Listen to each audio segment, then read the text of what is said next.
তারাবি পড়েন না? আমাদের দেশে পাইকারি তারাবি হয়। যদি কোনো হাফেজ সাহেব আসতে পড়ে তা লোকরা বলে কোথা থেকে আনলি বে, হাফেজ সাহেবের স্পিরিটই নাই। হাই স্পিড দিতে হবে যেন ফেরেশতারাও খুঁজে না পায় পড়ছে কোথায়। আল্লাহু আকবার, মালিক বিদিনা কানা মুদিনা সাইমিনা সাল্লাল্লাহু এরা বলে ফুটি দিবে দারুন হাফেজ। ফেরেশতারা বলছে তুরাই জানিস, আমরা বুঝতে পারি না মাল পড়ছিল কোথায়। এই তো আমাদের দেশের তারাবি আস্তে আস্তে পড়তে হয়। আমি তারাবি পড়িয়েছি গুজরাটে, মুম্বাই। আলহামদুলিল্লাহি রাব্বিল আলামিন الرحمن الرحيم مالك يوم الدين إياك نعبد وإياك نستعين اهدنا الصراط المستقيم صراط الذين أنعمت عليهم غير المغضوب عليهم ولا الضالين। বুঝতে পারলেন না সূরা ফাতিহা পড়েছি? আলহামদুলিল্লাহ মালিক ফেরেশতারাও খুঁজে পাবে না। আর নামাজটাও এরকম হবে। ইমানদারির সঙ্গে যারা 5 ওয়াক্তের নামাজি, যারা তারাবি পড়েন, তাদেরকে বলছি বুকে হাত দিয়ে বলুন, হাফেজ সাহেব আমরা যখন রুকু করি সুবহান রাব্বিল আযীম সুবহান রাব্বিল আযীম সুবহান সামি আল্লাহু লিমান, তখন অনেক মুক্তাদির একবারও হয় সুবহানাল্লাহ করতে করতে মাল উঠে পড়েছে, যা বুঝলি। আর ইয়ার কি বলবে যে দে চালিয়ে দে, ঠুকে দে। তো নামাজ এরকমই হলো। জিজ্ঞেস করুন দারুল দেওবন্দের মসজিদে রশিদিয়ায় তারাবি হয়, মিনিমাম 2.5 থেকে 3 ঘন্টা এক পারা পড়ে। আমি এক পারা পড়তাম, 9টায় শুরু করতাম, কোনদিন 12:30, কোনদিন 1টা বেজে যেত। 20 রাকাত মাত্র এক পারা পড়তাম। আর আমাদের তো 40 মিনিটে সব শেষ, ঠিক কি না? 40 মিনিটে। আর বাবারে রোজা আমাদের যা হয়, কালকে আমি জলসাই বলে এসেছি, কালকে ছিলাম মালদা কালিয়া চকে, কাল আমি বলে এসেছি বাবা আমাদের কুরবানি না এখন রেডিমেড হয়ে গেছে। কুরবানি নামাজ রেডিমেড, কুরবানি রেডিমেড, সবকিছু রেডিমেড হয়ে গেছে। আবার খাবারটাও আর ঘরেতে রান্না বান্না হবে না। এখন আমার বাবাজিরা আমরা যেটুকু পাচ্ছি, আমাদের পরের জেনারেশন সব হোম ডেলিভারি চলবে। হোম ডেলিভারি, বউ আর রান্না করবে না, খালি গা ধুবে আর শুয়ে থাকবে, টিভি চালাবে। কি বলেন? টিভিতে দেখবে, সিরিয়াল দেখবে। আমি বলে দিচ্ছি নবীজির ভবিষ্যৎবাণী, কিয়ামতের আলামতের মধ্যে একটা আলামত, মানুষ নরমাল হয়ে যাবে, আয়ু কমে যাবে। মানুষের আয়ু কমে যাবে। আগেকার মানুষ 100 বছর বাঁচতো, এখন 85। কি হলো বলে হার্ট অ্যাটাক করে মরে গেছে। 40 বছর বয়স যে বলে হ্যাঁ চলে গেছে, যা বুঝে দিই। ঠিক বলছি না ভুল বলছি? আগেকার মানুষরা ওই জন্য দেখবেন, এখন আপনাদেরকে তথ্য দিয়ে যায় আপনাদের ঈমান কিভাবে নষ্ট করছে। সিজার করে আমাদের বাচ্চা হচ্ছে না হয়নি, এটা বেঈমানদের একটা বহুত বড় ষড়যন্ত্র। সিজার করে বাচ্চা, ডাক্তারকে জিজ্ঞেস করুন, বলবে সিজারের বাচ্চার আপনারা জানেন ব্রেনটা তেজ হয়, ব্রেনটা ফাস্ট হয়। তোর বাপ বুকাচুদা ছিল রে শালা, হারামখোর, বিয়াদবের বাচ্চা। আপনাদের ইজ্জত গুলো লুটছে তারা। আমি বলিনি, মিডিয়া বলছে। আমেরিকা, লন্ডন, ব্রিটেন আর চাইনা, সেখানকার বেশিরভাগ মেয়েরা নরমাল ডেলিভারি হচ্ছে, সেখানকার ডাক্তাররা নরমাল করছে। আর আমাদের দেশে বলছে সিজার করা ছাড়া বাচ্চা হবে না। খালি বলছে গলায় তার লেপটি আছে, নাড়িটা লেপটি আছে, ছেলেটা ঘুরে আছে ওপর দিকে, তুই কি করে দেখবি? বড় কষ্ট লাগে। যেমন এরা বলছে, শুনেলেন বেঈমানদের একটা মেহনত, একটার বেশি বাচ্চা লিও না। বেঈমানরা বলছে না বলেনি? সরকার আইন করেছে, 2টোর বেশি বাচ্চা নিলে তারা কোন রকমের কিচ্ছু পাবে না। যোগীজিরা হচ্ছে 7টা ভাই। আমাদের মোদিজি 4 নম্বর না 5 নম্বর? তাইলে আমাদের প্রধানমন্ত্রী পাল্টাতে হবে। রবীন্দ্রনাথ ঠাকুর বাপের 9 নম্বর সন্তান, রবীন্দ্রনাথ ঠাকুর। তাহলে ওনার বাপ মূর্খ ছিল। বড় কষ্ট লাগে। মহান ভাগবত জি, আমাদের সম্মানের বহুত বড় মানুষ, ভারতের একজন জ্ঞানীগুণী লোক, তিনি দাঁড়িয়ে বললেন মিডিয়ার সামনে, ज्यादा खाना खाना और ज्यादा बच्चा पैदा करना जानवर का काम है। तो सबसे पहले तो रविंद्रनाथ ठाकुर का माँ बाप जानवर थे, ये इतना बच्चा पैदा कर दिया। मैं उसी से पकड़ता हूँ। শুধু তাই নয়, মোদিজির আব্বাজিও তাই হয়ে যাবে, যোগীজির আব্বাজিও তাই হয়ে যাবে। বড় কষ্ট লাগে, ভেবে চিন্তে কথা বলতে হয়। আল্লাহর কুদরত। একটা মেয়ে सनातन धर्म থেকে একটা মেয়ে বলছে, भारत में अगर मुसलमान 10-10 बच्चा पैदा कर दे, 5-5 बच्चा पैदा कर दे, तो फिर इसको रोटी रोजी कौन देगा? इसको खाना कौन देगा? इसको चावल कौन देगा? इसका जगह कहां से होगी? इसको नौकरी कहां से मिलेगी? तो सबसे बड़ी अच्छी बात है, सुनो, मूर्ख की तरह बात मत कीजिए। सबसे पहले तो ये सोच लो, दुनिया में सबसे पहले जो अल्लाह ने जिसको भेजा वो आदम अलैहिस्सलाम थे और उनका बीबी माँ हवा। अगर वही लोग ये सोच रखते तो तुम भी नहीं आती, ना तेरा बाप, ना कोई दुनिया में कोई इंसान आती। বুঝতে পেরেছেন না পারেননি? এই সোচটা যদি তারা নিয়ে আসতো তোর বাপ আর মা, তাহলে তুই আর পয়দা হতিস না। এই সোচটা যদি তোদের পূর্বপুরুষ নিয়ে আসতো। শুনেলেন যারা বলছে আগেকার মানুষরা মূর্খ, কোরআন তাদের জন্য কি বলেছে? আগেকার মানুষরা অশিক্ষিত। সেই ডাক্তার, সেই মাস্টার দিকে বলছি কোরআন রিসার্চ করো আর কোরআন পড়ো। কোরআন নকল করেছে সাবিকুন সাবিকুন উলাইকাল মুকাররাবুন ফি জান্নাতিন নাঈম সুল্লাতুম মিনাল আউয়ালিন ওয়া কালিলুম মিনাল আখিরিন। হে নবী বলো, তোমাদের মধ্যে থেকে অল্প সংখ্যক লোক আর তোমাদের পূর্ববর্তীদের মধ্যে থেকে বেশি সংখ্যক লোক জান্নাতে যাবে, তোমাদের মধ্যে অল্প সংখ্যক। আজকে মুসলমান নামাজ পড়ার পরেও জাহান্নামে কেন যাবে বলে দিই। ফাঁস কাতারে নামাজ পড়ে স্ত্রীর উপরে অত্যাচার করে, ফাঁস কাতারে নামাজ পড়ে ভাইয়ের উপরে অত্যাচার করে, ফাঁস কাতারে নামাজ পড়ে মা বাবাকে ভাত দেয় না, ফাঁস কাতারে নামাজ পড়ে প্রতিবেশীকে কষ্ট দেয়, ফাঁস কাতারে নামাজ পড়ে লোকের মাল মেরে খাচ্ছে, ফাঁস কাতারে নামাজ পড়ে লটারির টিকিট কাটে, ফাঁস কাতারে নামাজ পড়ে সুদ খায়। আপনি জান্নাতে যাবেন কি করে? উলামাদিকে জিজ্ঞেস করুন যে এই কাজগুলো করার পরে জান্নাতে যাওয়া যায়নি। আপনি মা বাপকে খিদমত করবেন না, আপনি বলছেন জান্নাতের আশা। আপনি স্ত্রীর সঙ্গে ভালো ব্যবহার করেন না। শুনেলেন মুমিনদের দ্বিতীয় নম্বর আখলাক, ওয়াল্লাযীনা হুম আনিল লাগবি মুরিদুন। হে নবী, তারা নিজেদিকে গুনাহ কাটা থেকে বঞ্চিত রাখে। সবাই রাখবো, জোরে বলুন ইনশাআল্লাহ। নামাজি হবেন এবং গুনাহ কাটা থেকে বঞ্চিত রাখবেন। ওয়াল্লাযীনা হুম লিয-যাকাতি ফাইলুন, এবং তারা যথাযথভাবে যাকাত প্রদান করে। ওয়াল্লাযীনা হুম লিফুরুজিহিম হাফিজুন, এবং তারা নিজেদের লজ্জা স্থানের রক্ষণাবেক্ষণ করে। ইল্লা আলা আজওয়াজিহিম আও মা মালাকাত আইমানুহুম ফাইন্নাহুম গায়রু মালুবিন ফামান ইবতাগা ওয়ারা যালিকা ফাউলাইকা হুমুল আদুন। তোমরা তোমাদের স্ত্রীর সঙ্গে ভালো ব্যবহার করো। স্ত্রী ছাড়া যদি অপরের সঙ্গে সম্পর্ক রাখো, তোমরা হবে আমার সামনে একজন সীমা লঙ্ঘনকারী। আমি তোমাদেরকে জাহান্নামে নিক্ষেপ করে দেব। আমার ভাই, কঠিন শাস্তিতে পড়তে হবে। সবাই স্ত্রীর সঙ্গে ভালো ব্যবহার করব, জোরে বলুন ইনশাআল্লাহ। মুমিনদের আখলাক। আমাদের কিন্তু দোষ একটা আছে, ঘরে একটা বউ, বাজারে আর একটা, ওটা হচ্ছে হ্যালো কামি আর আই লাভ ইউ। মানুষের বলে দিই কিরকম আখলাক পাল্টিয়েছে। বউ যদি ফোন করে, হ্যালো কোথায় আছো, তুমি ভাত খাবে না, রাখ ফোনটা, কাজে ব্যস্ত আছি। কিন্তু যদি প্রেমিক ফোন করে আর এই যদি বাইক চালায়, রিসিভ করে কানে, হ্যাঁ বলো কি করছো, সারা রাত কথা বলবে হারাম, তাও বিরক্ত হয় না। কিন্তু বউ যদি একবার ফোন করে বলে তুমি আমার স্বামী কোথায় আছো, তখন বিরক্ত, বউকে গালি দেয়। এই নেচারটাকেই পাল্টাতে হবে আপনাকে, এই জিনিসটাকে। শুনেলেন মুমিন কাকে বলে? মসজিদে ফজরের নামাজ পড়েছেন, তাসবিহ করছেন, সুবহানাল্লাহ সুবহানাল্লাহ সুবহানাল্লাহ। বেটা ছুটে এলো, আব্বা মায়ের খুব শরীর খারাপ, তাড়াতাড়ি ঘরকে চলো, যাচ্ছি। আবার তাসবিহ শুরু করেছেন, সুবহানাল্লাহ সুবহানাল্লাহ সুবহান। বেটা 20 মিনিট পরে এসে বলে, আব্বা তাড়াতাড়ি চলো, মায়ের খুব শরীর। যাচ্ছি বললাম তো, দেখতে মানে তাসবিহ করছি। ইসলাম বলছে, শরীয়ত বলছে তাসবিহ কেড়ে নাও, কোমরে গুড়ালে মসজিদ থেকে বার করো। তোমার তাসবিহ থেকে বড় ফরজ বিবির কাছে ছুটে যাওয়া। পানি এনে দেবো, ডাক্তারের কাছে নিয়ে যাব, ওষুধ এনে দেবো, পাটা একবার টিপে দেবো, মাথাটা একবার টিপে দেবো। আমাদের যুবকরা বলবে, হুজুর বলছে কি বইয়ের পা টিপবো?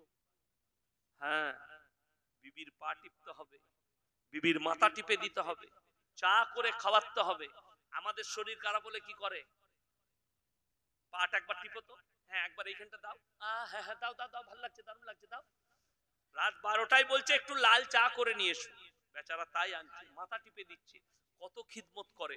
আর সন্ধ্যাবেলায় একবার বাজার থেকে বাড়িতে এসে দেখছে বউ শুয়ে আছে। শুয়ে আছো কেন গো? বলে শরীর খুব খারাপ, একবার পাটা টিপে দাও, যন্ত্রণা করছে। দুবার পায়ে করে দিয়ে বলছে শরীর খারাপ, বেরো।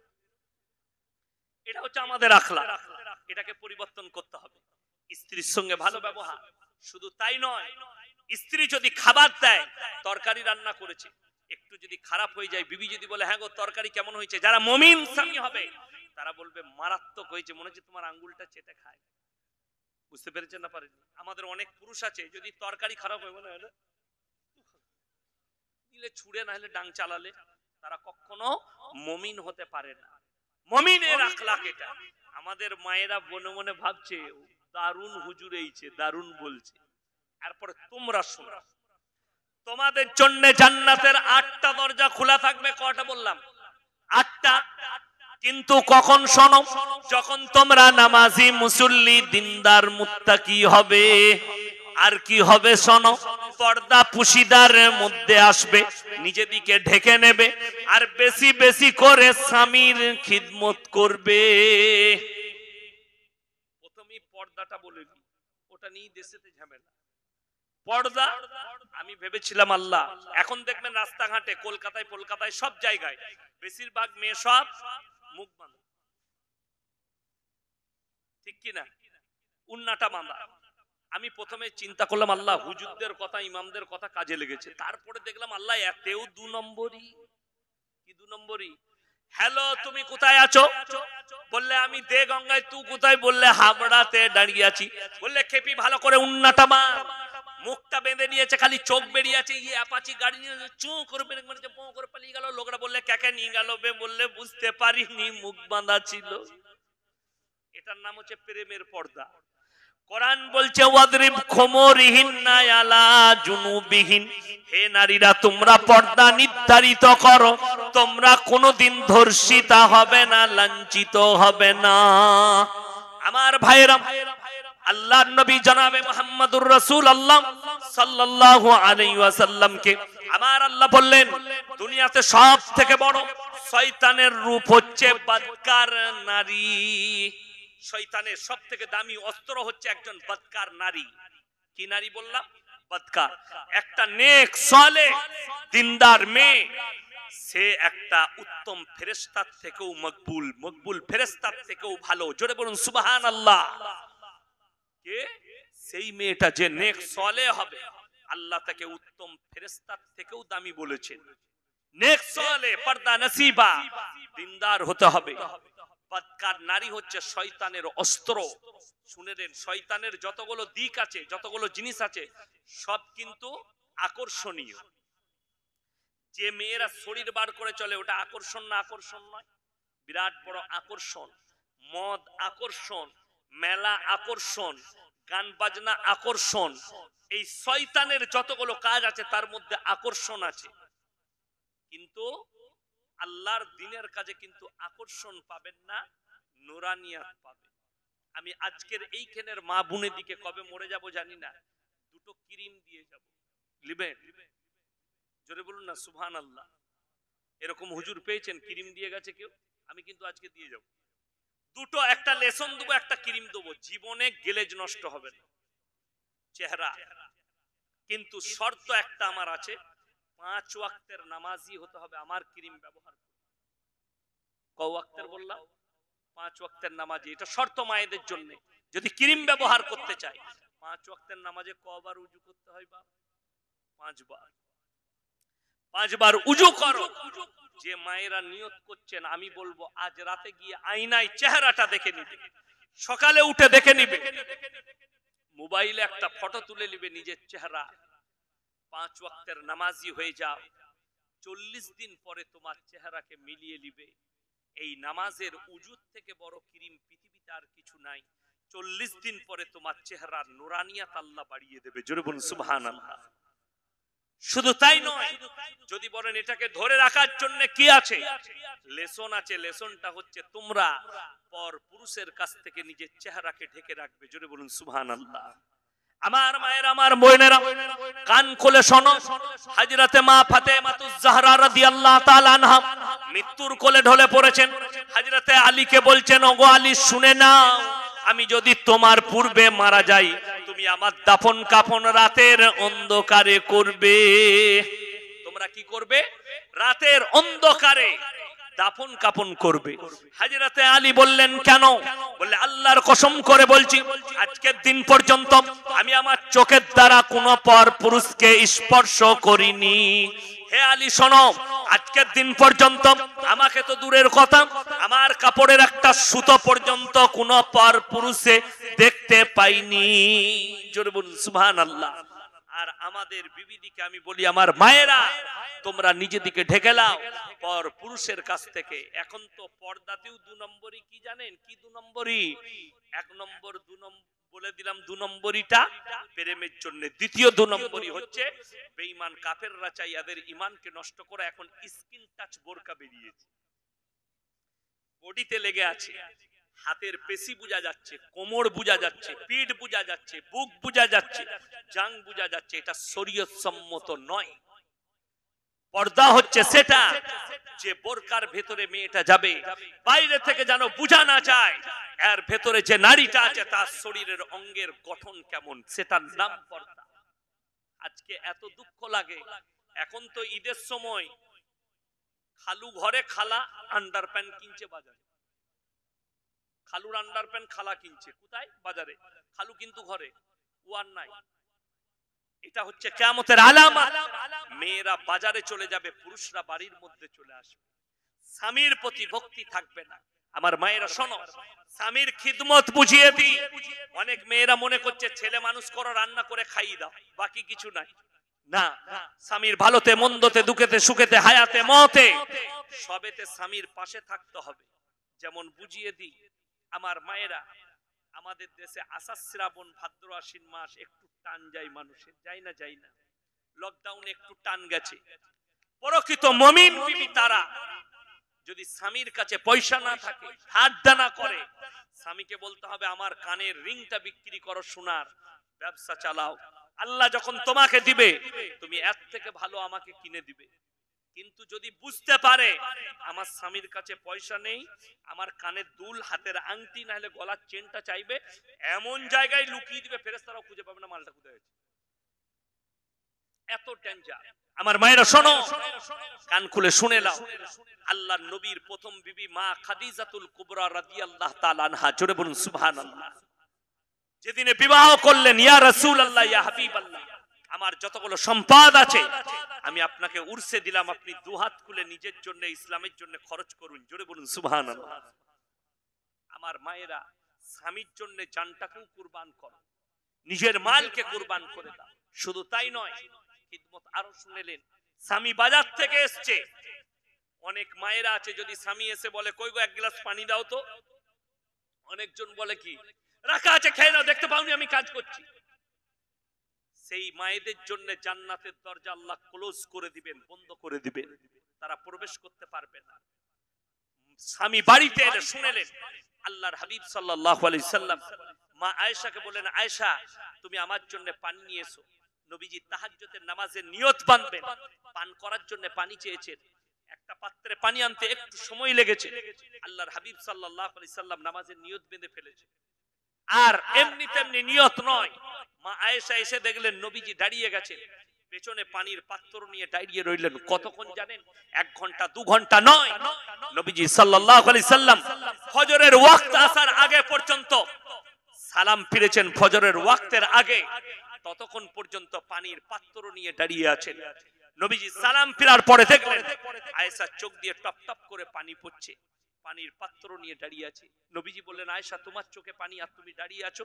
ইয়া রাসূলুল্লাহ, আপনি একদিকে আমিরুল মুমিনিন, আপনি একদিকে গোটা পৃথিবীর ইমামুল আম্বিয়া রাহমাতুল লিল আলামিন, আর আপনি একদিকে আমার স্বামী। আমার কি পাপ হয়ে গেল আমি পানি আনতে একটু দেরি করে ফেলেছি ইয়া রাসূলুল্লাহ? নবীজি পানিটা পান করলেন, বলে কতক্ষণ দাঁড়িয়ে আছো? যখন থেকে নিয়ত বেঁধেছেন আমি অপেক্ষা করছি, আপনি সালাম ফিরবেন আর পানি পান করাবো। নবীজি কপালে চুমু খেয়ে বললেন, আয়েশা তুমি জান্নাতি। জোরে বলুন সুবহানাল্লাহ। আমার মায়েরা, স্বামী বাড়িতে প্রবেশ করলে সমস্ত কাজ ফেলে দাও, আপনাকে পানি দেবো, খানা দেবো, গামছা দেবো, গোসল করবেন, গোসলের পানি দেবো, স্বামীর খিদমতে নিযুক্ত হও, জান্নাতের 8টা দরজা তোমাদের জন্য খোলা থাকবে। আর তোমরা 5 ওয়াক্তের নামাজি হবে। সবাই আমরা মায়েরা এবং বোনেরা, আমরা সবাই ভাইয়েরা, আমরা সবাই 5 ওয়াক্তের নামাজি হব। জোরে বলুন ইনশাআল্লাহ। যদি মালের বরকত চান, 3টে কথার উপরে আমল করতে হবে, আর একটা কাজ থেকে দূরে থাকতে হবে। সবাই জোরে বলুন কারবো ইনশাআল্লাহ। মালের যদি বরকত চান, কোরআনে আমার আল্লাহ রাব্বুল আলামিন বললেন, ওয়া আতিদাল কুরবা হাক্কাহু ওয়াল মিসকিন ওয়াবনাস সাবিলি ওয়া লা তুবাদদির তাবদীরা।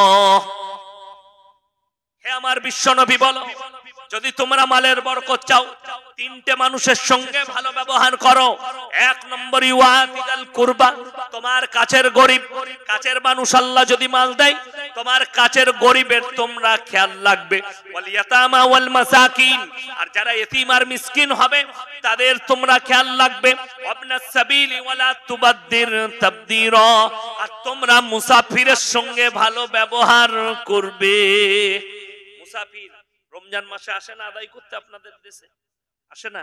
মাদ্রাসাওয়ালারা, উলামারা আসে, ভিক্ষুকরা আসে, তাদের সঙ্গে ভালো ব্যবহার করবেন। জোরে বলুন ইনশাআল্লাহ। এই 3টে মানুষের সঙ্গে যারা ভালো ব্যবহার করবে, আল্লাহ তাদের মালে বরকত দিবেন। মুসাফির যদি না খেয়ে আপনার গ্রাম থেকে যায়, গোটা গ্রামের উপরে আল্লাহ লানত বর্ষিত হয়ে যাবে, তার বদদুয়া লেগে যাবে। মুসাফির যদি মন ভেঙে চলে যায়, আজকের এই জলসায় সবথেকে বড় মুসাফির কে? কথা বলুন। আমি 173 কিলোমিটার রাস্তা অতিক্রম করে এসেছি, আমি মুসাফির। এই 3 জনের সঙ্গে মুসাফিরের দোয়াকে আল্লাহ কারেন্টের মতো, বিদ্যুতের মতো কবুল করে নেয়। জোরে বলুন সুবহানাল্লাহ। ইতিমের দোয়াকে আল্লাহ তাআলা, তারা যদি আলহামদুলিল্লাহ বলে দেয়, আপনার হাতের, আপনার পয়সার খানা খেয়ে, সেটাই আপনার জন্য দোয়া। আপনার পাশের গরিব যদি আপনার টাকায় খানা খেয়ে তার আলহামদুলিল্লাহ বলে দেয়, ওটাই আপনাদের জন্য লাভে। চলুন আরো একটু আগে চলুন। ইন্নাল মুবাদদিরিনা কানু ইখওয়ানাশ শায়াতিন ওয়া কানাশ শাইতানু লিরাব্বিহি কাফুরা। হে আমার বিশ্বনবী, পৃথিবীর মানুষকে বলো, যারা অপব্যয় করে তারা শয়তানের ভাই। অপব্যয়কারী কি বললাম? শয়তানের ভাই। শয়তান জান্নাতি না জাহান্নামী? জাহান্নামী। তার ভাই যারা হবে জান্নাতে যাবে? কখনো জান্নাতে যেতে পারবে না। আমার ভাইরা, আমার মায়েরা, বোনেরা, যারা মনে মনে ভাবেন আমি যদি আল্লাহর রাস্তায় কিছু খরচ করি আমার কমে যাবে, তারা শোনো, আমার নবী, বিশ্ব নবী জনাবে মুহাম্মদুর রাসূলুল্লাহ, সকলে বলুন সাল্লাল্লাহু আলাইহি ওয়াসাল্লাম, মক্কা নগরীতে এলান করলেন, ওয়ামা ইউকরিদুল্লাহ কারদান হাসানা। তোমরা আল্লাহর রাস্তায় কে কি দান করবে বলো? আমার নবী, বিশ্ব নবী বলেছেন যাকিরা, মানে গচ্ছিত সম্পদ। মানুষ যারা দুনিয়াতে আল্লাহর রাস্তায়, দিনের পথে, দিনের খাতিরে, দিনের খিদমতে খরচ করে, আল্লাহ কিয়ামতের দিনে তাদের মালেতে বরকত দেবে। তারা খালি কান্নাকাটি করবে, আমি আজকে দুনিয়াতে আল্লাহর রাস্তায় 10 টাকা খরচ করেছি, আমি যদি আরো 10 টাকা করতাম আমার জন্য বড় মঙ্গল হতো। আমার ভাইয়েরা, পৃথিবীতে 2টো জায়গা সব থেকে দামি। কটা বললাম? 2টো। কোথায় কোথায়? কলকাতা নিকো পার্ক না, পৃথিবীর মধ্যে 1 নম্বর দামি জায়গা হচ্ছে আল্লাহর ঘর, মসজিদ। জোরে বলুন সুবহানাল্লাহ। 2য় নম্বর হচ্ছে ওই জায়গা যেখানে আল্লাহ এবং আল্লাহর রাসূলের কথা আলোচনা হয়। আমার ভাইয়েরা, আপনাদের এখানে ঈদের নামাজ হয় না? হয় না? হয়। আপনাদের ঈদের নামাজে খ্রিস্টানরা আসে তো নামাজ পড়তে? কথা বলেন না? আসে। তোমার মুখে মুতে, কি বললাম? তোমার মুখে মুতে কখনো আসবে না, তোর মুখে মুতে দিবে দাওয়াত দিতে গেলে। তো তুই তারটা কি করে নিচ্ছিস? 25শে ডিসেম্বর কোথায় পেলি? না। শোনো, আমরা হযরতে ঈসা মসিহকে বিশ্বাস করি আল্লাহর পয়গম্বর হিসাবে, ঠিক কি না? শ্রদ্ধা করি, তিনি হচ্ছেন পয়গম্বর। কিন্তু আমার হাবিব সাল্লাল্লাহু আলাইহি সাল্লামের আদর্শ আসার পরে পৃথিবীর আর কারো আদর্শ আমার জন্য গ্রহণযোগ্যতা রাখে না।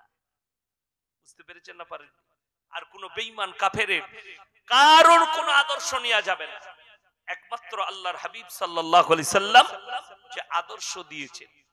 আমি বলে দিই, ইসলামে হিংসা নাই, বিদ্বেষ নাই, মারামারি নাই, কাটাকাটি নাই, হানাহানি নাই, কোনো কিচ্ছু নাই, সরল সঠিক ইসলাম সত্যের উপরে টিকে আছে। ওই জন্য শুনেলেন আপনার ঈমান কি করে নষ্ট হচ্ছে, বেঈমান কাফেররা কি কি চক্র চালিয়েছে। কিয়ামতের আলামতের মধ্যে একটা বড় আলামত হিন্দুস্তানে নয় গোটা পৃথিবীতে প্রকাশ পেয়ে গেছে। জানেন সেটা কি?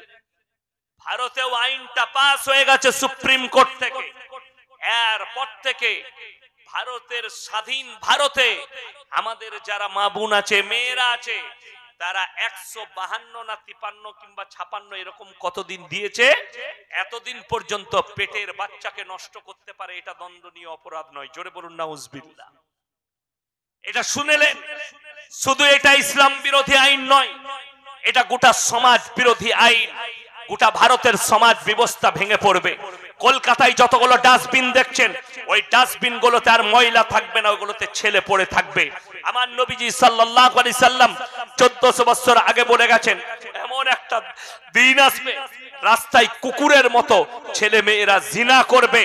25শে ডিসেম্বর কলকাতায় কুকুরের মতো জিনা হয়েছে। 1 জানুয়ারি এরা কুকুরের মতো জিনা করেছে। এরা জিনা করে, বলাৎকার করে। আমার নবীজি সাল্লাল্লাহু আলাইহি সাল্লাম 1400 বছর আগে ভবিষ্যৎবাণী করে গেছেন, এমন একটা দিন আসবে যে মানুষ এমন জায়গায় পৌঁছাবে, এরা প্রেমটাকে রিলেশনশিপ মনে করবে, এরা মিলামিশাটাকে শুধুমাত্র একটা রিলেশনশিপ মনে করবে।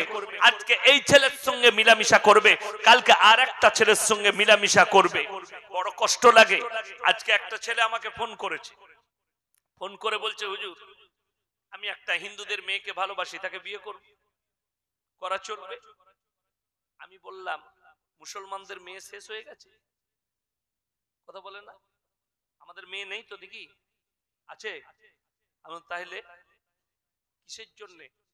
আর যদি করতে চাও, বলে আমি মনে করছি রেজিস্ট্রি করবো। আমি জুতো খাবি, ব্যভিচার করা হবে। প্রথমে কালমা পড়ে মুসলমান হতে হবে, তারপরে নিকাহ। আরো একটা ছেলে ফোন করেছে, আমি তো বুঝতে পারি না, ফোন ধরি হেডফোনে কখনো, সেই মালটাই করছে নাকি বুঝতে পারি। আবার প্রশ্ন করছে ফোন করে, হুজুর আমি না, একটা বন্ধু তার বউ দেশে থাকে, সে বাইরে থাকে, তো তার উপরে প্রচুর অত্যাচার করে। আমরা, সে বাইরে থেকে অত্যাচার কি করে করলো? বলছে গালিগুলোজ করে, তো আমি তাকে ভালোবেসে ফেলেছি, বিয়ে করব। কি বললেন? এগুলো কিয়ামতের আলামত, এগুলো কিয়ামতের আলামতের মধ্যে একটা আলামত। শুনেলেন, এখন তো অনেক ছেলেরা লোকের বউকে নিয়ে পালিয়ে গিয়ে ঘর করছে, নিয়ে পালিয়ে এসছে, না হলে পালিয়ে যাচ্ছে। তারা নিকাহ পড়ায় না, আর এমন লোকের কাছে নিকাহ পড়াচ্ছে। আমাদের দেশের অনেক লোক সবাইকে মৌলবি মনে করে, সবাইকে মৌলবি ভাববেন। গাই মুখো হেলে গাদা ঘুরে বেড়াচ্ছে। গাই মুখো হেলে জানেন না? ভোরের বেলা আপনাদের এখানে যারা দুধ বিক্রি করে তাদেরকে ঘোষ বলেন না, কি বলে? ঘোষ। ভোরের বেলায় গাই দুয়াতে ঢুকেছে, গোয়ালে। গাই মনে করে এড়ে গরুটাকে দুয়াতে গেছে, মেরেছে লাত, তখন দেখছে এটা এড়ে গরু। এটার নাম হচ্ছে গাই মুখো হেলে, মানে গায়ের মতো মুখটা কিন্তু গরুটা এড়ে। এই মৌলবি গোছের কিছু মাল বেরিয়ে গেছে, মৌলবি দাড়ি রেখে, টুপি রেখে, লম্বা জামা লাগিয়ে রাস্তাঘাটে বিয়ে পড়িয়ে দিচ্ছে। সে জানে না কার বউকে নিয়ে এসছে, লোকের বউকে নিয়ে পালিয়ে এসছে। শুনেলেন, 100টা মৌলবি যদি এক কাছে হয়ে বিয়ে পড়ায়, 1000 মৌলবি যদি নিকাহ পড়ায়, ওই নিকাহটা নাজায়েজ এবং হারাম নিকাহ, বিয়েটাই হবে না যতক্ষণ পর্যন্ত তার প্রথম স্বামী তাকে তালাক না দিচ্ছে, ডিভোর্স না দিচ্ছে। শুধু তালাক দিলে হবে না, তারপরে 4 মাস 10 দিন ইদ্যত পালন করতে হবে মেয়েটাকে বাপের বাড়ি। এখানে অনেক শিক্ষিত সমাজের লোকের প্রশ্ন যে মেয়েটা, ছেলেটা যেদিনে ডিভোর্স দিল, তারপরের দিনই ছেলেটা তালাক দেওয়ার পরে বিয়ে করতে পাবে, একটা মেয়ে কেন পাবে না? এর উত্তর জানেন? আপনারা কোরআন বুঝেন না, উলামাদের সংস্পর্শে থাকেন না। আল্লাহর কসম করে বলছি, কোরআনে যে 4 মাস 10 দিন ইদ্যতের বিধান দিয়েছে, জানেন কত বড় এটা বিজ্ঞান সমতুল্য বিধান? আমরা নয়, আমেরিকা, লন্ডন, ব্রিটেনে বড় বড় ডাক্তাররা গবেষণা করে ইসলামের উপরে আকৃষ্ট হয়ে ঈমান এনে কালমা পড়ে নিয়ে, কালমা পড়ে ঈমান ইসলাম কবুল করেছে। জোরে বলুন সুবহানাল্লাহ। কেন জানেন? এক একটা কাজ ইসলামের, যেমন আমি শুনছিলাম আমাদের দেশের একজন মুখ্যমন্ত্রী আসামের, তিনি হচ্ছেন আমাদের সম্মানী ব্যক্তি হিমন্ত বিশ্ব শর্মাজি। দারুণ মানুষ, খুব ভালো লোক। তিনি বলেছেন মুসলমান 4 बीवियां रखते हैं, इसके ऊपर भी आईन लागू होनी चाहिए। আপনাদের কার কার 4টা বউ আছে? আপনার কটা এসে বসলেন যখন? কটা বউ? একটাই। আল্লাহ, আমারও একটাই। আপনাদের 4টা কারো বউ আছে? একটাতেই ফেরে পড়ে আছে, তাই না? একটা নিয়ে ফেরে পড়ে আছে, আবার 4টা কেন বলেছে শুনেলেন? ওনার বলাটা উচিত হয়নি। এই জন্য আমি রিসপেক্ট করি, যেহেতু তিনি আমাদের দেশের একটা রাজ্যের মুখ্যমন্ত্রী, কিন্তু আমি সম্মানের সঙ্গে বলতে চাই, যে সম্পর্কে জ্ঞান নেই সেই সম্পর্কে কথা বলেন। আমাকে মেদিনীপুরে একজন বলল যে শিব ঠাকুর নিয়ে কিছু আলোচনা করুন। আমি বললাম, এই মূর্খ জাত, আমি শিব নিয়ে কি বলবো বে? আমি তো কিছুই জানি না, সেই সম্পর্কে আমার জ্ঞান নেই, আমি কি আলোচনা করব? আমার যে সম্পর্কে জ্ঞান নেই আমি সেটা আলোচনা করতে পারবো না। আমাকে কোরআন হাদিস ইসলামের কোন একটা দিক বল, নামাজ রোজা হালাল হারাম এগুলো আমি আলোচনা করতে পারবো, এই সম্পর্কে জ্ঞান নেই। তো উনার উচিত হয়নি। কোরআনের মানে পরে কোরআনে আছে তোমরা 4টা বিয়ে করতে পাবে। জোরে বলুন সুবহানাল্লাহ। 4টা বিয়ে, বইয়ের ইজাজত লাগবে না, তুমি দ্বিতীয় বিয়ে করতে পারো। অনেক যুবক ভালো করে বলছে, হুজুর একখানা এনেছে, কালকে আবার চালিয়ে দেবো, আর একটা বিয়ে করবো নাকি? তুমিও কেলানি খাবে আর আমিও খাবো না। আল্লাহ কোরআনে 4টা বিয়ে জায়েজ করেছে, কিন্তু 4টা বিয়ে বলতে শুনেলেন, তোমরা যখন তোমার স্ত্রী যদি বান্দা হয়, আমার আল্লাহর কসম, আল্লাহ রাব্বুল আলামিন এই কোরআনের মধ্যে পৃথিবীর গোটা বায়োডাটাটা ভরে দিয়েছে। কোরআনে গোটা পৃথিবীর বায়োডাটা, কতগুলো পাপ আসবে কিয়ামত পর্যন্ত, আর এই পাপগুলো থেকে বাঁচবে কি করে সেই সলিউশনটাও আমার আল্লাহ কোরআনে দিয়েছেন। জোরে বলুন সুবহানাল্লাহ। একটা পাপ এসে দাঁড়িয়েছে, শুনেলেন, বড় পাপ। একটা পাপ শোনালাম যে পেটের বাচ্চাকে নষ্ট করবে। কোরআনে আছে ওয়ালা তাকতুলু আওলাদাকুম খাশিয়াতা ইমলাক নাহনু নারযুকুহুম ওয়া ইয়াকুম, তোমরা দরিদ্রতার ভয়ে তোমাদের আওলাদকে কতল করো না। তোমাদের দরিদ্রতা হওয়ার কারণে, রুজির মালিক সকলে বলুন কে? আরো জোরে বলুন কে? যদি রুজির মালিক আল্লাহ হয়, তাহলে আমার মায়েরা কখনো বন্ধন লোন আর গ্রুপ লোন করে বেড়াতো না। বুঝতে পারেননি? আপনাদের দেশে নেই মনে হয় নাকি? প্রচুর, এতে লাভও আছে, কিন্তু মায়েদের একটা লাভ হয়েছে, 10 জন মিলে গ্রুপ করেছে, একজন তাদের মধ্যে হেড, আর 9টা মেয়ে তাকে আবার ম্যাডাম বলে ডাকে। আসছে মনে করে আমার বিরাট ব্যাপার, এমনি ম্যাডাম হতে পারে নাই, সুদ খাওয়ার ম্যাডাম হয়েছে। আল্লাহ হেফাজত করুক। আমার মায়েদিকে অনুরোধ করব, এই ধরনের শুনেলেন, ওই মেয়েরা কখনো মুমিনা হতে পারে না যারা স্বামীর অল্প ইনকামে সন্তুষ্টি প্রকাশ করেন। আপনাদের ইমাম সাহেবের বেতন কত? বা 7,000 টাকা। ইমাম সাহেবের বউ বন্ধন লোন করে তো রাস্তায় ঘুরে বেড়ায়? মনে হচ্ছে না। আমার বউ করে বেড়ায় না? বলেছে ভালো মানুষ, আল্লাহ আপনার হায়াত দারাজ করুন। আমাদের 8,000 টাকা আমার মাদ্রাসায় বেতন, একটা মৌলবীর 5,000 বেতন, তাদের বইয়ের অভাব পড়ে না, তাদেরকে বন্ধন লোন গ্রুপ লোন করতে হয় না। আর তোমাকে এত কম পড়ে গেল। শুনেলেন, অনেক মায়েরা এত নিকৃষ্ট ধরনের মানুষ যে তারা ফিল্ম দেখার জন্য, তারা সিরিয়াল দেখার জন্য গ্রুপ লোনের টাকা নিয়ে বাড়িতে টিভি ঢুকিয়েছে, গ্রুপ লোনের টাকা নিয়ে বাড়িতে টেলিভিশন নিয়ে এসে তারা সিরিয়াল দেখছে। লিখেলেন, কাগজ থাকে তো নোট করুন, যারা ফিল্ম দেখে, যারা সিরিয়াল দেখে, আল্লাহ তাদের 40 দিনের ইবাদতকে নষ্ট করে দিবে। আজকে একজন 24 পরগনা থেকে, দক্ষিণ 24 পরগনা ফলতা থেকে ফোন করেছিল, হুজুর ইমাম সাহেব হবেন, যে একটু ব্যাখ্যা দিয়ে বুঝিয়ে দেন যে 40 দিনের ইবাদত কি করে নষ্ট হবে। জিনা করলে ইবাদত নষ্ট হয় না? হয় না? কথা বলেন। ইবাদত নষ্ট হয়ে যায়, হাদিসে আছে, তার সমস্ত ইবাদত নষ্ট হয়ে যায়। জিনাটা শুধু শারীরিক সম্পর্কটা জিনা নয়, চোখের জিনা, চোখের ব্যভিচার, হাতের ব্যভিচার, জুবানের, কানের, অন্তরের, নফসের, পায়ের। এই টেলিভিশনে যারা সিরিয়াল দেখছে, ওই নোংরা মেয়েদের নোংরা শরীর থেকে, নোংরা কারবার আখলাক আর চরিত্র দেখে সেখানে মা বেটা একসাথে সিরিয়াল দেখছে, আর ছোট জাঙ্গিয়া পরে মেয়েগুলো সিরিয়াল করছে। মা বেটা একসাথে বসে আছে, মা বিটি একসাথে বসে আছে, এদের লজ্জা শরম বলতে কিছু নেই। বড় কষ্ট লাগে। ইসলামে একটা বড় দিক, নবী সুন্নতের মধ্যে একটা বড় সুন্নত শরম এবং হায়া। তোমরা লজ্জা শরম নিয়ে এসো। সব জায়গায় সব কথা বলা যাবে না, সব জায়গায় সব ভাষা ব্যবহার করা যাবে না। বিটি আছে না বেটা আছে, ভাইপো আছে না কে আছে, বেটার বয়সী কোনো ছেলে আছে, সেখানে খারাপ ভাষা ব্যবহার করেন। বন্ধু বান্ধব আলাদা জিনিস। ইসলাম এত সুন্দর, ওই ফিল্ম দেখে যাদের মনেতে ওই মেয়েটার প্রতি জিনা জাগে, বলাৎকারের নিয়ত আসবে, চোখের জিনা হলো, অন্তরের জিনা হলো, কানেতে গান শুনছেন কানের জিনা হলো। বড় কষ্ট লাগে যে হাতের দ্বারা টিভি চালু করেছো, হাতেরও জিনা হলো।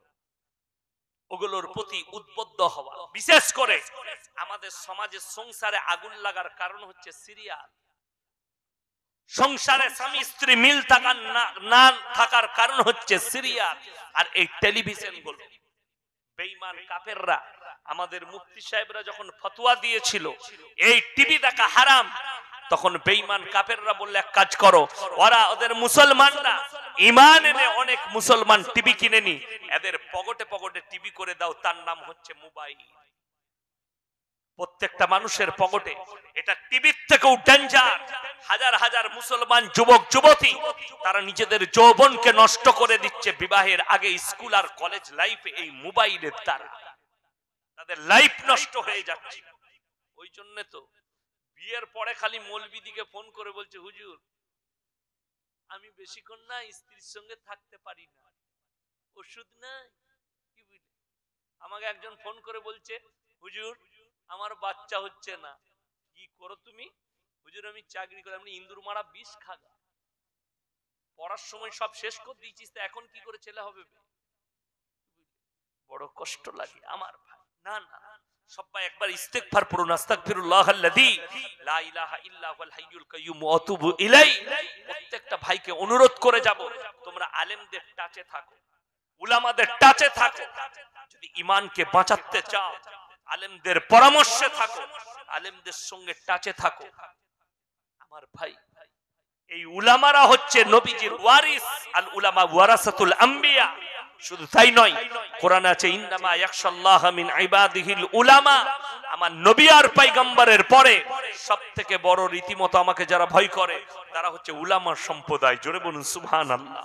আলেমরা, এদের সংস্পর্শে আসুন, বেঈমান কাফেরের সংস্পর্শে যাবেন না। তাদের মেহনত কামিয়াব হয়ে যাচ্ছে আপনার আমার প্রতি। কেন কামিয়াব হচ্ছে? শিক্ষিতদের দ্বারা। একটার বেশি বাচ্চা লিও না। আজকে রুজির মালিক এরা মনে করছে যে আমি ইনকাম করে খাওয়াচ্ছি তো আমি হচ্ছি রুজির মালিক, এরা আল্লাহর উপরে ভরসা করে না। আরে তুমি হচ্ছ বাহানা, রুজি দান করেন আল্লাহ। যাদের বিশ্বাস নাই শুনেলেন, 2012 সালে লন্ডনের একজন পপ বৈজ্ঞানিক সে এলান করেছিল কি 72 ঘন্টার মধ্যে পৃথিবীটা ধ্বংস হয়ে যাবে। শুনেছিলেন না? শুনেন, কে বলেছিল? লন্ডনের পপ বৈজ্ঞানিক। আচ্ছা, ধ্বংস হয়েছে না? আছে। তখন সোশ্যাল মিডিয়ার যুগ ছিল না। আমি মুর্শিদাবাদে একটা জলসায় বলেছিলাম 72 কেজি গাঁজা খেয়ে বলেছে শালা। কত বললাম? 72 কেজি গাঁজা টেনে বলেছে। কেন? কিন্তু যারা মুমিন হবে, ঈমানদার হবে, তারা শুনে নাও, আমার আল্লাহ রাব্বুল আলামিন কোরআনের সূরা লুকমান একদম শেষ আয়াত, ইন্নাল্লাহা ইনদাহু ইলমুস সাআ ওয়া ইউনাজ্জিলুল গায়থ ওয়া ইয়ালামু মা ফিল আরহাম ওয়া মা তাদরি নাফসুম মাযা তাকসিবু গাদা ওয়া মা তাদরি নাফসুম বিআই আরদিন তামুত ইন্নাল্লাহা আলিমুন খবীর। হে আমার বিশ্ব নবী, পৃথিবীর মানুষকে বলো কিয়ামত কবে হবে আমি আল্লাহ ছাড়া পৃথিবীর কেউ জানে না। জোরে বলুন সুবহানাল্লাহ। মায়ের গর্ভে বেটা আছে না বিটি, বিকলাঙ্গ না কালো খুঁড়া আছে না ভালো আছে, আমি আল্লাহ ছাড়া পৃথিবীর কেউ জানে না। কার কোথায় মৃত্যু হবে, কার কোথায় রুজি মেপেছি, কতটা মেপেছি, আর কোথায় কত মিলিমিটার বৃষ্টি বর্ষণ হবে, এগুলো আমি আল্লাহ ছাড়া পৃথিবীর কোন মানুষ জানে না। জোরে বলুন সুবহানাল্লাহ। আমার নবী বিশ্ব নবী জানাবে মুহাম্মদুর রাসূলুল্লাহ, সকলে একবার জোরে বলুন সাল্লাল্লাহু আলাইহি ওয়াসাল্লাম। নবীজিকে বেঈমান কাফেররা বলছেন ইয়াসআলু আইয়ানা ইয়াউমুল কিয়ামা, হে বিশ্ব নবী আপনি পৃথিবীর মানুষকে বলুন কিয়ামতটা কবে হবে। আপনি মানুষকে ভীত কঙ্কিত করছেন, কিয়ামত সম্পর্কে বর্ণনা দিচ্ছেন, কিয়ামতটা কবে হবে বলে দিন। আমার ভাইরা, আমার মায়েরা, বোনেরা, যারা নিজেদের পেটের বাচ্চাকে নষ্ট করে ওষুধ আর ইনজেকশন দিয়ে, তারা কান খুলে শুনে নাও, সবাই আল্লাহর কাছে পাকড়াও হবে। যারা মনে মনে ভাবছেন আমার পেটের সন্তানকে আমি ওষুধ আর ইনজেকশন দিয়ে নষ্ট করেছি, নদ নদী নালা বলো, পায়খানার চেম্বার বলো, রক্ত পানি হয়ে নেমে গেছে, আল্লাহর কসম, যারা মনে মনে ভাবছেন পৃথিবীর কেউ দেখতে পাইনি, যারা পাপ করেন, যারা এই ধরনের পাপ করে, বড় বড় পাপ করে, জিনা করে, মদ খায়, বলাৎকার করে, তারা কান খুলে শুনে নাও, তারা যদি ভাবো পৃথিবীর কেউ আমাকে দেখতে পাইনি। সূরা আল ইমরান প্রথম পৃষ্ঠায় আমার আল্লাহ রাব্বুল আলামিন সাবধান বাণী দিলেন, হে আমার বিশ্ব নবী পৃথিবীর মানুষকে বলো, এই পৃথিবীর মানুষ যেন আমার উপরে এমন বিশ্বাস রাখে, ইন্নাল্লাহা লা ইয়াখফা আলাইহি শাইউন ফিল আরদি ওয়ালা ফিস সামা। হে নবী বলে দাও আসমান আর জমিনের মধ্যে যা কিছু আছে কোন জিনিসটাই আমার আল্লাহর কাছে গোপন নেই। তোমরা অন্তরে কথা বলো, আমি আল্লাহ শুনতে পাই, প্রত্যেকটা মানুষের পাই টু পাই আমি আল্লাহ সব সময় নজরে নখদর্পণ করে রাখি। জোরে বলুন সুবহানাল্লাহ। আমার আল্লাহর কাছ থেকে পৃথিবীর কেউ বাঁচতে পারবে না। তাই শুনে নাও, যারা নিজেদের পেটের বাচ্চাকে নষ্ট করো, যারা মনে মনে ভাবছেন আমরা মরে যাওয়ার পরে আল্লাহ কেমন করে দাঁড় করাবে, আমার আল্লাহ রাব্বুল আলামিন কোরআনে কসম খেলেন, লা উকসিমু বিয়াউমিল কিয়ামা, আমি আল্লাহ রাব্বুল আলামিন কসম খেয়ে বলছি কিয়ামতের দিনের, ওয়ালা উকসিমু বিন্নাফসিল লাওয়ামা, আর আমি কসম খাচ্ছি ওই সমস্ত আত্মার যারা বলে আমরা মরে যাওয়ার পরে, মিটে যাওয়ার পরে আমাদের অস্থিগুলো আল্লাহ পুনরায় কেমন করে দাঁড় করাবেন, কেমন করে জুড়বেন। আমার আল্লাহ রাব্বুল আলামিন বললেন, আয়াহসাবুল ইনসানু আল্লান নাজমা ইদামা বালা কাদিরিনা আলা আন নুসাউইয়া বানানা বাল ইউরিদুল ইনসানু লিয়াবজুরা আমামা।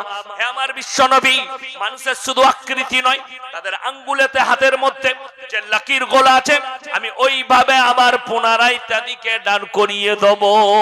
আমি আল্লাহ পুনরায় আবার দাঁড় করাবো। পৃথিবীর মানুষ আমার কাছ থেকে রেহাই পাবে না।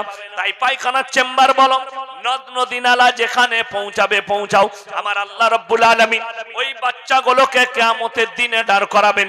আর আল্লাহর কাছে তারা বলবে, ওগো আল্লাহ, এই পাপিষ্ঠ মা বাপ যারা মায়ের গর্ভে আমাদিকে হত্যা করেছে, তখন তুমি যদি নামাজি হও, তাহাজ্জুদ গুজার হওয়ার পরেও তোমাকে জাহান্নামে যেতে হবে। তাই সবাই নিয়ত করেলেন এই ধরনের পাপ থেকে নিজেদিকে হেফাজত করব ইনশাআল্লাহ।